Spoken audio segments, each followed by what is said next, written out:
Bonjour à toutes et à tous, je m'appelle Barbara Kirali, je suis rédactrice en chef adjointe du Moniteur.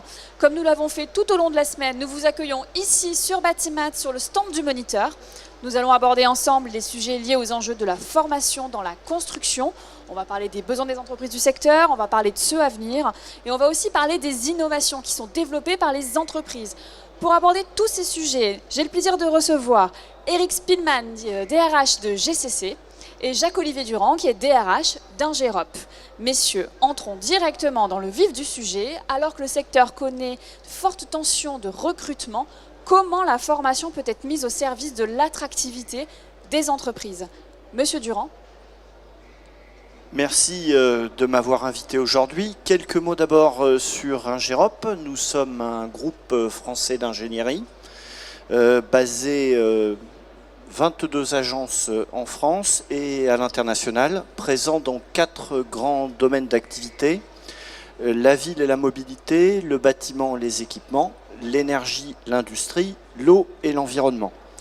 Ingerop, c'est 2000 collaborateurs, dont 1700 en France. Et pour répondre à votre question, la formation et le développement des compétences, c'est quelque chose de clé chez nous. Pour ce faire, nous avons développé il y a quelques années maintenant un campus interne que l'on appelle le campus Ingerop et qui regroupe des formations à la fois dispensées en interne par des collègues qui disposent de l'expérience et qui veulent la transmettre, j'allais dire concrètement, aux nouveaux embauchés et aux collègues qui ne les ont pas encore, et puis bien sûr plus traditionnellement l'intervention d'organismes de formation extérieurs qui viennent animer au sein de notre campus. Merci beaucoup. Du côté de GCC, Monsieur Spielmann. Alors, donc, Eric Spielmann, donc, au niveau de GCC, donc GCC c'est une ETI, c'est pas une grande entreprise, une ETI, une entreprise de taille intermédiaire. Nous on a 3 métiers, on a l'immobilier, l'énergie, clim et élec, et la partie construction. En effet, c'est des métiers aujourd'hui qui sont au niveau de l'emploi en manque de ressources, très clairement. Et aujourd'hui on a une problématique d'attractivité. Alors, face à la concurrence, mais aussi face aux autres métiers. Aujourd'hui, nos métiers n'attirent pas assez, en tout cas par rapport aux besoins que l'on a. Et la formation, en cela, est intéressante. On peut parler de la formation initiale, c'est-à-dire l'apprentissage et l'accompagnement par rapport à l'apprentissage. Et puis après, on peut en effet parler aussi de l'attractivité avec les formations que l'on dispense en interne. Donc nous, on n'a pas appelé ça campus. On a appelé ça Institut de formation GCC. Voilà. Et l'Institut de formation qu'on a créé il y a 2-3 ans, l'idée c'était justement de renforcer cette attractivité, cette visibilité, cette proposition qu'on offre à nos collaborateurs, qu'ils soient jeunes ou moins jeunes, sur des formations faites pour nous. Et la plupart du temps par nous. C'est-à-dire que l'idée c'est de faire des formations où on appelle ça l'intra, c'est-à-dire des formations où on intègre des gens de l'extérieur, mais où on fait venir aussi des experts internes et où on essaie de partager le savoir pour former et intégrer nos jeunes collaborateurs et puis aussi faire évoluer nos collaborateurs d'expérience. Et du coup, sur quelle thématique est-ce que vous allez mettre l'accent, Monsieur Spielmann? Alors, la thématique, elles sont très variées. Il y a bien sûr toute la digitalisation et toute la transformation numérique de l'entreprise, qui est une thématique qui nous touche tous. C'est bien sûr encore plus vrai au niveau de l'ingénierie, mais c'est vrai aussi au niveau de la construction, c'est vrai au niveau de l'énergie, avec tout ce qui est maquette numérique, avec le BIM, mais aussi toute la numérisation des processus administratifs. Là, je veux parler des processus achats, des processus de pointage, des processus de gestion, bien évidemment, etc. Et avec bien sûr la technique au cœur, avec la numérisation. Ça, c'est un enjeu majeur, mais qui va toucher aujourd'hui et demain. Mais au-delà de ça, il faut aussi accompagner les évolutions de nos collaborateurs, et donc la mise en place de parcours de formation pour notre maîtrise, parce que même si on numérise, on a quand même besoin encore de tour de main, on a encore besoin de savoir-faire, et donc il faut qu'on forme notre maîtrise, et donc l'idée c'est de accompagner l'évolution de nos collaborateurs au niveau de la production, au niveau de nos chargés d'affaires, ça c'est plus par rapport à la climatisation et à l'électricité, au niveau de nos managers de chantier, et puis au niveau de nos patrons d'entités, parce que nous aussi on a un modèle très décentralisé. La volonté c'est qu'on ait des entités de proximité, Et donc l'idée, c'est de créer du réseau, et la formation, au-delà de l'apprentissage du savoir, c'est aussi la création de réseaux internes et la capacité qu'ont les gens à progresser ensemble et demain à partager, à échanger, en utilisant là aussi les outils des nouvelles technologies. Merci. Et du côté d'Ingérome, du coup, sur quoi est-ce que vous allez mettre l'accent? Alors, côté Ingérop, au sein du campus pour l'année 2019 et l'année 2020, on a eu deux grands pôles qui ont plutôt attiré l'attention des collègues. Toute la partie de développement de compétences personnelles, notamment pour les managers de proximité, c'est-à-dire le management de premier niveau, qui crée la vraie qualité de vie au travail et qui est le lien direct, j'allais dire, entre les ingénieurs et puis le reste du management de l'entreprise. Et eux, ce qui leur a beaucoup plu cette année, c'est tout ce qui est les fondamentaux du management. Et parce qu'ils sont soumis, j'allais dire, à des facteurs extérieurs de stress, la gestion du stress. Donc, dans le développement personnel, c'était les deux principaux axes de l'année 2019. Et la vraie émergence pour 2020, c'est tout ce qui est en lien avec la Smart City et notamment l'équivalent pour la ville de ce qu'on a déjà connu en bâtiment, le BIM. Ça s'appelle maintenant le CIM, le City Integrating Modeling. Et ça permet d'offrir aux clients une modélisation complète de l'intégration de leurs projets de bâtiments ou de grands équipements tertiaires dans les quartiers et dans la ville. Et ça change vraiment l'approche parce que traditionnellement, c'est vrai que les ingénieurs plutôt typés bâtiments vivent avec le BIM depuis quelques années maintenant et les collègues qui font de l'ingénierie urbaine sont confrontés plus récemment à ces nouvelles technologies. Et le deuxième volet sur lequel on travaille également, c'est tout ce qui est l'intégration de la big data au service des clients. Et notamment, on développe actuellement une solution de modélisation de trafic qui permet d'utiliser le floating mobile data, ça s'appelle des données qui remontent des téléphones portables que chacun possède et qui permet de faire des modélisations très fines de trafic à l'échelle d'une ville ou d'une zone géographique. Et absolument. Et pour maîtriser ces outils, forcément, comme on est dans l'innovation, il faut former la jeune génération et des collègues passionnés par ces sujets.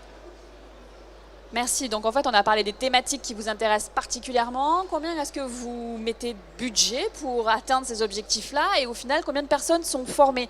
Alors on va commencer par vous, Monsieur Durand. Merci. Chez Ingérop, la formation, c'est quelque chose de très important. Donc on y consacre une part très significative de la masse salariale. On approche les 4% environ chaque année. Donc ça peut varier entre 2,5 millions et 3 millions au global de budget formation. Tout n'est pas forcément exécuté en année pleine, puisqu'entre ce que je projette dans le plan et le réaliser, il y a parfois la part des anges quelque part. Mais c'est un effort significatif qui est fait au niveau de l'entreprise.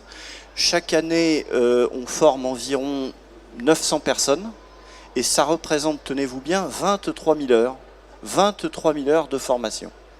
Et donc c'est quelque chose que l'on veut de façon assez ouverte pour l'intégralité des collègues de l'entreprise.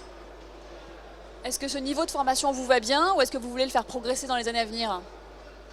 Je pense qu'avec 4%, on est à un niveau plutôt haut dans la profession, donc je le signale, et c'est quelque chose qui est fondamental pour nous, je rebondis à ce que vous disiez tout à l'heure, dans la fidélisation. Parce qu'aujourd'hui, quelqu'un qui intègre une entreprise, il a des devoirs bien sûr, mais il attend quelque part des droits et que l'entreprise s'intéresse à lui et le fasse grandir, développe ses compétences. Et c'est pour ça qu'avec ce niveau-là, ça nous permet de faire des actions de formation de qualité. Merci. Et donc du coup, du côté de GCC? Alors, au niveau des budgets, on fait un peu moins qu'Ingérop, on est autour de 3,6, voilà, ce qui est quand même assez conséquent. Mais la problématique n'est pas que budgétaire, la problématique est qu'il faut accompagner tous les collaborateurs. Donc nous, on veille à des indicateurs en effet sur le nombre d'heures. Hein, voilà, on est à 18 000 heures de formation, on est sur le nombre, mais surtout moi ce que je suis, c'est qu'il faut que les collaborateurs en moyenne suivent une formation au moins tous les 2 ans. Et donc on est en moyenne sur 2 jours de formation en moyenne par collaborateur. Voilà. Après, ce n'est pas un problème que de budget, parce que quand on fait des formations avec de l'interne, on ne facture pas la totalité du coût réel d'ingénierie, etc. Et quand mes juristes forment sur l'évolution législative, sur les évolutions RGPD, loi Sapin 2, les nouveaux DUT, etc., on n'est pas là dans la dépense. Par contre, on est plus dans la qualité. En plus, avec la numérisation de la formation, là aussi, et on va en parler bien sûr après, c'est pas forcément des formations longues. Et donc, c'est pas forcément des formations coûteuses en temps. Parce que ce qui coûte cher dans la formation, c'est aussi l'immobilisation et le temps de travail et la notion de salaire par rapport à ça. Et donc on est sur des notions plus de formation que j'appelle micro, c'est-à-dire petites mais précises, qui ne sont pas forcément coûteuses, mais qui permettent d'appréhender différents sujets petit à petit. Voilà. Donc aujourd'hui, moi, les enjeux sur la formation, l'objectif que j'ai, c'est de vérifier que chaque collaborateur ait une fois tous les 2 ans suivi une formation, et avoir un niveau de 2 à 3 jours de formation en moyenne par an, par collaborateur, voilà, au-delà du budget. Et cet objectif, il vous convient? Vous voulez le faire évoluer dans le temps? On cherche à faire évoluer. Aujourd'hui, on est à 13 heures, pour être précis, et l'objectif, c'est de passer à 20 heures en moyenne par personne. Ça fait partie de nos résultats extra-financiers, puisque maintenant, on est tenu, bien évidemment, d'avoir des résultats financiers, bien sûr. Donc le financier est essentiel, hein. On est là pour la rentabilité de nos entreprises, mais il faut suivre aussi d'autres indicateurs. Et donc dans les indicateurs RSE, on a ces indicateurs sur la formation et sur l'investissement en formation. Merci. Donc, tout à l'heure, on a fait la connaissance d'une start-up qui s'appelle Farsight, qui met la réalité virtuelle au service de la formation. Du coup, ce que je me demande, c'est est-ce que vous digitalisez, est-ce que vous utilisez cette nouvelle technologie dans vos modules de formation? Monsieur Durand. Oui, tout à fait. Le digital learning, pour être tout à fait franc et complet avec vous, est quelque chose d'assez nouveau chez Ingerop. En tout cas, en termes de formation intra, pour rebondir, c'est-à-dire que jusqu'à présent, on bénéficiait de modules de e-learning qui étaient conçus par des prestataires spécialisés. Et cette année, en 2019, nous avons pris la décision de créer des modules de digital learning internes qui répondent complètement à nos besoins, c'est-à-dire par nous et pour nous. C'est pour ça que je fais écho à votre propos de tout à l'heure. Et le premier module qu'on a développé en 2019 était sur les structures de chaussée. Et on s'est aperçu que grâce au digital learning, on a une capacité d'intégration du savoir et de l'information bien supérieure à celle du présentiel. Alors on échangeait tout à l'heure tous les deux en préparation, ça ne peut pas remplacer complètement le présentiel, mais c'est vrai que sur certains sujets spécifiques, le digital learning est l'avenir de la formation, parce que ça permet d'être très précis et surtout de mesurer presque instantanément l'acquisition de savoir par une validation de ce que l'on a vu en module. Et nous, on s'est aperçu que, en gros, un module d'une demi-heure, c'était quasiment l'équivalent en savoir accumulé, emmagasiné, d'une demi-journée de présentiel. Parce que c'est très ciblé, c'est très précis, très détaillé, c'est illustré et c'est assez efficace. Et pour rebondir sur la réalité virtuelle, c'est l'un des sujets majeurs aussi pour nous. On a développé en interne un laboratoire d'innovation qui s'appelle Incube, et l'un des sujets est justement le traitement en réalité virtuelle, donc avec une tablette, des réseaux, par exemple des réseaux enterrés lorsqu'on doit intervenir dans une rue ou dans une avenue, et ça permet aux personnes de voir immédiatement dans l'environnement réel la présence des réseaux. Et là encore, forcément, c'est des technologies nouvelles et il faut former les collègues à l'appropriation de ces technologies. Monsieur Spielmann, même question. Sur la digitalisation, en effet, il y a deux réponses. Hein. C'est celle que vous avez faite, c'est-à-dire c'est l'utilisation de l'outil pour dispenser des formations et après l'accompagnement de la transformation numérique de l'entreprise. Si on parle sur l'utilisation des outils, en effet, on est tout à fait aligné. C'est des formations pas trop longues, très précises, qui permettent en effet une validation des acquis, etc., des savoirs, mais avec du spécifique. Aujourd'hui, je pense que aller chercher sur catalogue des formations digitales, c'est pas tout à fait adapté. Aujourd'hui, on crée, on l'a fait dans le cadre de formations juridiques, des formations vraiment spécifiques avec Alors il faut apprendre avec ces outils. Et donc il faut veiller aussi à ce que les gens autour soient présents, ce qui n'est pas toujours facile. Au début, on a eu des tentatives où on se rend compte très rapidement que les gens décrochent. Voilà. Et donc ce qu'on fait maintenant, on fait quelques petits quiz au fur et à mesure de la formation pour vérifier que les gens sont toujours en ligne.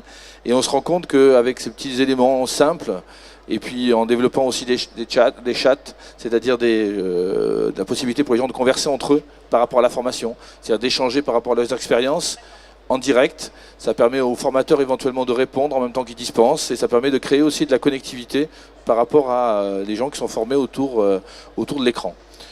Sur cet outil-là, on a décidé, on le lance pour l'année prochaine, comme nous aussi on est présent dans 40 implantations en France, c'est toujours compliqué de déplacer les gens, c'est coûteux, et voilà, et on se rend compte que la formation courte est tout aussi efficace, si ce n'est plus efficace. Et donc on va lancer dans chaque entité, dans les 40 implantations, un lieu dédié, logoté, Institut de formation GCC, qui permettra de dispenser un mercredi par mois ces formations e-learning qui soient un rendez-vous digital avec une localisation dans les 40 implantations.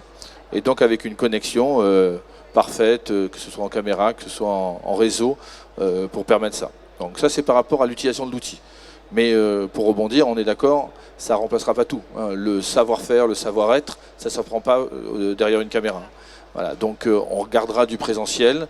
Hein, aujourd'hui, le savoir, en effet, sur Internet, on le trouve. Dans n'importe quel métier. Je discutais avec un grand cuisinier, Thierry Marx, qui racontait que la formation culinaire a totalement changé. Les recettes, on les trouve sur Internet. Le savoir de comment on fait une blanquette, une bavaroise, etc., on le trouve sur Internet. Excusez-moi, je parle de nourriture, c'est par rapport à mon poids, c'est normal. Mais au-delà de ça, aujourd'hui, il disait, par contre, on ne remplacera pas le coup de main, l'apprentissage du feu, l'apprentissage du temps. Et donc aujourd'hui, il a transformé lui toute la formation culinaire, et donc c'est un modèle pour nous par rapport au bâtiment. C'est-à-dire qu'il ne faut plus apprendre le savoir qui peut se trouver sur Internet, il faut apprendre par contre en présentiel le savoir-faire, le tour de main, la capacité à faire correctement, que ce soit pour un maçon, que ce soit pour un électricien, que ce soit pour un climaticien, que ce soit dans l'immobilier. Voilà. Et pour revenir après sur la deuxième partie, c'est-à-dire la transformation numérique qu'on en connaît et la réalité virtuelle, nous, on est touché notamment dans la partie immobilier. On a Edelis, qui est l'entité qui nous a rejoint il y a maintenant 2 ans, qui aujourd'hui, pour les locataires, pour les clients, fait des visites virtuelles de l'appartement. Voilà. Et donc aujourd'hui, on forme nos commerciaux, des bulles de vente, on forme nos directeurs de programme à l'utilisation du virtuel. Et on travaille en effet avec des sociétés par rapport à ça, parce que ça change aussi le rapport, ça change aussi la personnalisation, l'individualisation de l'appartement. C'est-à-dire que les gens, ils peuvent dire, je choisis tel parquet, je choisis telle solution. Et donc on met en place, alors je ne dirai pas le nom parce qu'ils vont le lancer bientôt en communication, on lance du sur-mesure fait à partir du virtuel et de la réalité virtuelle. Et pour les chantiers construction et énergie, là, on est plus dans l'utilisation des maquettes 3D. On parlait du BIM qui, ça y est, commence vraiment à prendre, etc. Et aujourd'hui, sur nos chantiers, on a des outils, des écrans 3D pour parler avec nos compagnons, avec nos chefs, sur les implantations, sur les réseaux. Et donc aujourd'hui, on forme aussi le personnel de maîtrise de terrain à l'utilisation des outils 3D. Il y a des télévisions 3D qui existent, digitales, qui commencent à être directement sur le terrain. Donc là aussi, c'est des transformations profondes. Voilà. Eh bien, merci beaucoup Eric Spielmann et merci beaucoup Jacques-Olivier Durand d'avoir échangé avec nous sur les sujets qui vous intéressent au quotidien. Merci à toutes et à tous de votre attention. Retrouvez cette vidéo et toutes nos émissions qui sont tournées ici sur Batimat, sur notre site internet lemoniteur.fr. Je vous souhaite une bonne journée.